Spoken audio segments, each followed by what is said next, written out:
Доброе утро, село Тюнгур.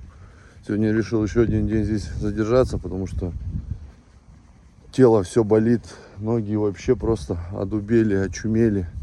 Немножко восстановиться, постираться и все. И завтра с утра в 6 часов мы стартуем с Тюнгура до Горно-Алтайска, оттуда до Новосибирска. И ночью у нас поезд, и едем домой поваляться в ванне. Короче, кайфы гонять. В зону комфорта едем. Все, всем пока.